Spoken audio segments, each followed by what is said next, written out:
Hai kaula muda, senang berjumpa di dalam program Youth for Christ tepat pada hari ini, hari Kamis tanggal 28 Agustus 2025. Bersama saya, Penatua Galilea Dinar Astapradika dari GKI Sangkra Solo. Tema permenungan kita pada hari ini adalah dipanggil untuk memberkati, yang diambil di dalam 1 Petrus pasalnya yang ketiga ayatnya yang ke-9. Namun sebelum kita kembali merenungkan sabda Tuhan, mari bersama kita berdoa memohon pimpinan dan hikmat dari Tuhan. Kita berdoa. Bapa yang penuh kasih, kami bersyukur sebab cinta kasih-Mu terus menyapa kami. Dengan hangatnya sang mentari pagi, kami merasakan bahwa Tuhan sungguh dekat bersama dengan kami. Untuk itu sebelum kami melakukan setiap aktivitas kami ingin mendasarinya dengan kembali membaca dan merenungkan sabda Tuhan. Dan biarlah sabda ini menjadi sumber kekuatan kami dalam kami menjalani kehidupan kami hari lepas hari. Bersabdalah ya Tuhan di tengah-tengah kami, sebab setiap kami sudah siap untuk mendengarkannya. Di dalam nama-Mu Tuhan kami Yesus Kristus kami berdoa dan mengucap syukur. Amin. Kaula muda, pembacaan kita diambil di dalam 1 Petrus pasalnya yang ketiga ayatnya yang ke-9 yang berkata demikian. Dan janganlah membalas kejahatan dengan kejahatan atau caci maki dengan caci maki, tetapi sebaliknya hendaklah kamu memberkati. Kaula muda, sebuah novel berjudul Cry in the Beloved Country adalah sebuah novel klasik karya Alan Paton yang berlatar belakang tentang Afrika Selatan pada masa era apartheid. Nah, novel ini menggambarkan konflik sosial, rasial, dan juga moral melalui perjalanan para tokohnya.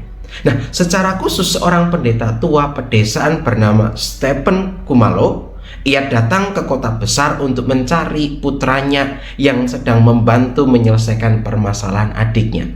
Namun ternyata putranya ini sedang menghadapi persidangan atas pembunuhan seorang pria kulit putih yang ironisnya sangat peduli terhadap penderitaan penduduk asli dari Afrika Selatan.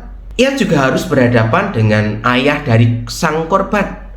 Nah, di tengah tragedi dan perbedaan sosial yang terjadi, kedua ayah ini mengalami perjalanan panjang untuk sampai pada rekonsiliasi. Bukan hanya di antara mereka, melainkan juga di dalam diri mereka sendiri. Nah, kaula muda, surat Petrus juga mengingatkan kepada setiap kita untuk hidup di dalam kasih, kesatuan, serta perdamaian. Meskipun kita seringkali menghadapi konflik dalam kehidupan sehari-hari, kita tidak boleh membalas kejahatan dengan kejahatan. Sebaliknya, kita perlu berusaha untuk hidup damai dan menghindari melukai orang lain. Tuhan menginginkan kita hidup dalam kasih dan merasakan damai sejahtera dari Tuhan yang memelihara hidup kita. Nah, kaula muda, seringkali banyak hal membuat kita memperlakukan orang lain bukan sebagai sesama kita, melainkan musuh yang mengancam keberadaan kita. Kita berusaha menyingkirkan orang lain demi kesejahteraan diri kita sendiri. Karena itulah kedamaian semakin jauh dari hidup dan dunia ini. Maka kaula muda, ingatlah bahwa Tuhan memanggil kita untuk memberkati dan mengasihi orang lain. Maka mari jadikan ini sebagai sebuah tujuan hidup di dalam kehidupan kita hari lepas hari.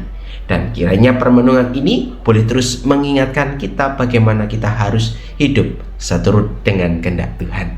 Untuk itu, mari bersama kita kembali akan menutup permenungan ini di dalam doa kembali kepada Bapa. Kita berdoa. Ya Tuhan, Allah Bapa kami yang bertahta kerajaan surga, terima kasih ketika Tuhan mengingatkan setiap kami supaya hidup kami tidak jatuh di dalam keegoisan. Kami diingatkan Tuhan bagaimana hidup kami harus menjadi berkat Untuk itu, mampukanlah kami supaya kami terus dapat memberkati lewat kehadiran kami. Ajarlah kami, bimbing kami, dan tuntun kami, supaya kami dapat mengendalikan emosi dan juga keegoisan kami, supaya kami terus dapat menyatakan kasih dimanapun Tuhan menempatkan kami. Terima kasih untuk sabdamu yang telah Engkau taburkan di dalam setiap hati kami.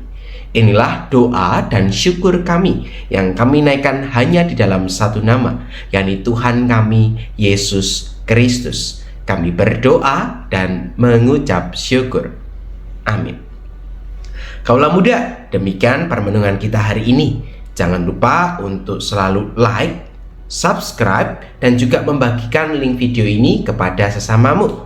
Selamat melanjutkan aktivitas, selamat berkarya bersama dengan Tuhan. Tuhan memberkati kita semua. Sampai jumpa.